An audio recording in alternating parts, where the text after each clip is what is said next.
So we've got hold of the GasGas ES700, a bike that sort of stands alone in its design besides the two stablemates, the KTM 690 and the Husqvarna 701. There is nothing quite like this platform, a bike that straddles a line between enduro and adventure. No one has tried to replicate this, and that's something of a surprise to me. So where does this fit in the world of adventure? Does it suit more the enduro guy who wants to come into adventure and still have his foot in the single trail world? Or does it suit the adventure guy who really wants to not sit on a 260 kilo beast anymore and wants something that's a lot lighter and a lot nimbler? We're going to take this bike out in a range of terrains. We're going to take it into areas that will be more suited to a trail bike, and we're going to take it on a good long adventure ride as well. Now, I have ridden this platform in the guise of the Husqvarna 701 many times over week-long rides and so on. But what I want to really do today is illustrate just how versatile it is, but also that it's not for everybody. But before we get cracking, and for those unfamiliar, I should formally introduce the ES700. It's a non-binary motorcycle, exactly the same as two other motorcycles, but identifying as a GasGas. The ES features a 693cc LC4 engine that outputs a claimed 74 horsepower and 74 newton meters of torque through a 6-speed box. The fuel tank is rear mounted and offers a capacity of 13.5 litres, which is good for about 250 kilometres. The wheel set is of course 2118 to facilitate mad skids off-road.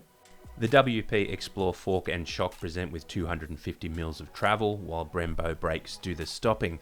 Unlike a lot of bikes, the switch block is very simple, and the ES also comes supplied with foldable mirrors and a set of basic hand guards. The foot pegs are very good, as you'd expect from the Austrians, and the lighting is all light emitting diode, which is LED, but me trying to sound intelligent. The dash unit, while recently updated, is as basic as it gets these days, apart from maybe a DRZ 400. The only way the ES700 could simplify its electronics would be to have none at all. You have two ride modes, number one is street, number two is off-road. Traction control can be switched off in both modes, while ABS can only be switched off in off-road mode. And that's it. And I find all these stats about as interesting as reading a microwave oven instruction book. So let's can it and go riding on the surface that puckers more adventure rider sphincters than any other: sand. To prepare for my beach ride, I drank a Red Bull, lowered the tyre pressures and turned traction control off. There'd been a lot of four-wheel drive action over the previous 2 days, so the beach was pretty chewed up. And there are a lot of blokes still camping that look like they were nursing life-threatening hangovers too.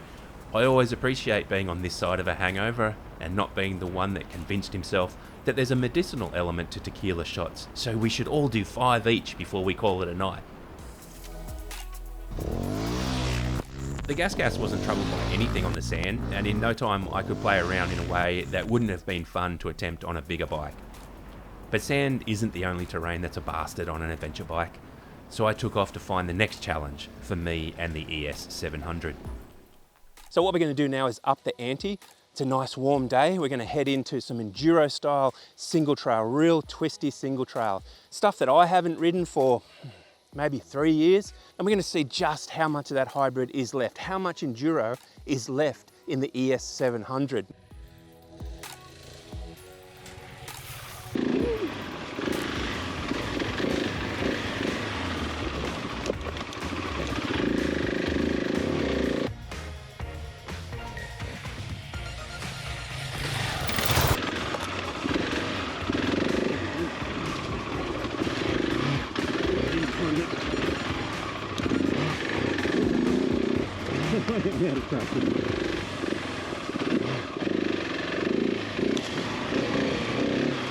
Well, I had a lot of fun on the beach on the ES700. I should have taken a bucket and spade and made it a full day. That was an absolute blast.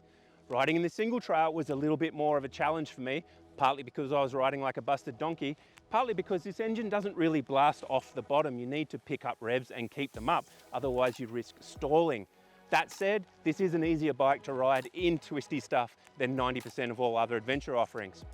So the challenge now is to see what it feels like on a nice long day of riding, what would represent a normal adventure ride. You didn't think I'd go into the bush and not find the foulest puddle possible, did you? That water smelled so bad I had to wash the bike twice because it smelled like Bigfoot had taken a dump in my garage. Once it was clean though, I took the chance to check out the air filter access.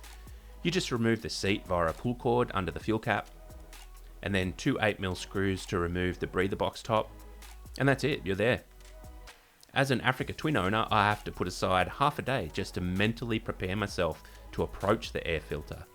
The GasGas makes it ridiculously easy, and another reason to love living with this bike. Looks like someone needs to go for a ride again. The thought of riding a single-cylinder 700 on a freeway might be something that makes the purest road rider bath in his open-faced helmet. But the GasGas will happily sit on the prescribed speed limit and then some. And it also benefits from having 2 balancer shafts, which help reduce, but not completely eliminate, vibrations that you feel primarily through the bars. Not having a windscreen is one of the handful of compromises that keep the ES planted in the enduro world. The same can be said for the seat, which is a very tall 935mm and barely more comfortable over a full day than being lightly flicked on the testicle. A lot of guys do seek out everything from a windscreen to a second fuel tank, a nav tower and fairings, and some really impressive builds have come from the KTM and Husky, and certainly will as well from the new Gasser.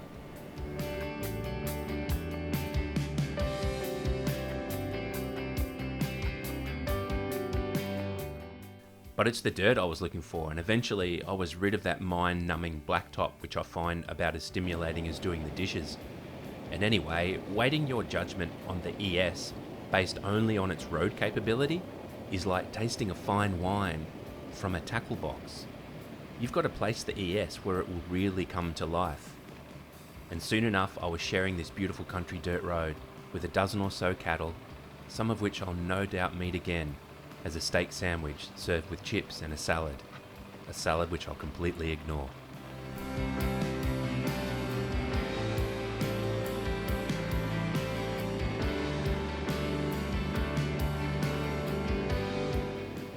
One of the most immediate differences to any other bike is the freedom of movement on the ES700 thanks to that seat, and the fact that there is no fuel tank at the front to inhibit movement. Being able to move your body so freely is in stark contrast to bikes with raised pillion seats that lock you into place, often much to the detriment of your ghoulies, which are pressed up against the fuel tank like they're in the front row of a Rage Against the Machine concert. That's 2 testicle references in one video, by the way. That is a record for me. The power on the GasGas comes on in fairly measured doses, and it's genuinely easy to control with or without traction control on. That's not to say it's at all boring, but it is a little bit thin off the bottom. It responds really nicely in the mid-range and winds out quite a bit further than you may expect. I often prefer the more aggressive power delivery in mode 1 though, but you can't turn ABS off unless you're in mode 2. It's definitely worth having the 2 modes, but it'd be great to see ABS switchable in both.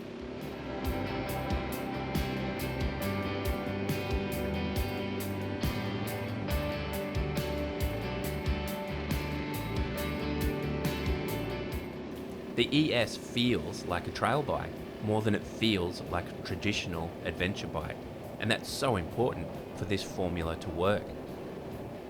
On these open trails that wind all over the country, the ES700 is a pleasure to ride, certainly not as plush as some, but the light feel of the bike reduces the physical fatigue over a long day of even a sedate route like this.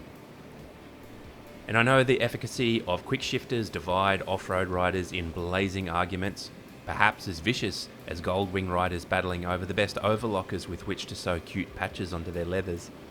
But once you're on a bike with a quick shifter, it is easy to see how it can be an advantage, and having one on a bike as versatile as the ES700 is, in my opinion, a huge bonus. Honestly, on every single ride I do, I try to take a moment just to soak in everything before me, even if I've seen this same view many times over.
After a quick stop for fuel and a lunch of chocolate milk and a packet of chips, because I treat my body more like a nightclub than a temple, I headed towards a route that offered 20 river crossings, but hadn't seen rain for a while. I thought of having a quick swim to get relief from the heat dissipated as soon as I saw the anemic flow and the abundant green slime.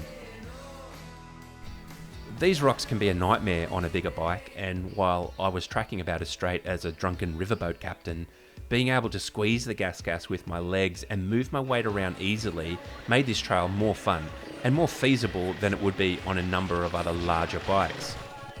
I also love that you can just reach down and change the fork settings by hand on the Explore forks. I'll often do that while I'm riding to meet the terrain with the best setting for me to be comfortable. This ride was a total of 14 hours in the saddle, and as the day wore on, I softened the feel just enough to increase the comfort and fatigue without sacrificing performance, until I hit the road where I firmed it back up again. While the Explorer takes a few more clicks than something like a KYB kit to meaningfully change a feel, it's an advantage to be able to make these changes that quickly and easy without even pulling over.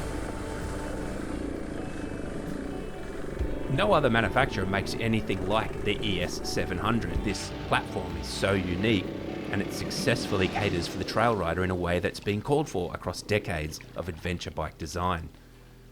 To work, this has to be more trail than adventure in stock form, and there are some things that I think the average adventure rider would like to see included, such as a USB charging point, perhaps heated hand grips, and a slightly more comfortable seat. But the concept works. It will go where enduro bikes go, and it will keep pace with the big adventure beasts all day across multiple days. And of course, if you build it up using one of the many aftermarket kits available into something from a Mad Max movie, you'll be good to go when the zombie apocalypse hits. The truth is, while the ES700 is not for everybody, you have to love it because it's like the working dog of the adventure world. It just wants to keep going no matter where you point it.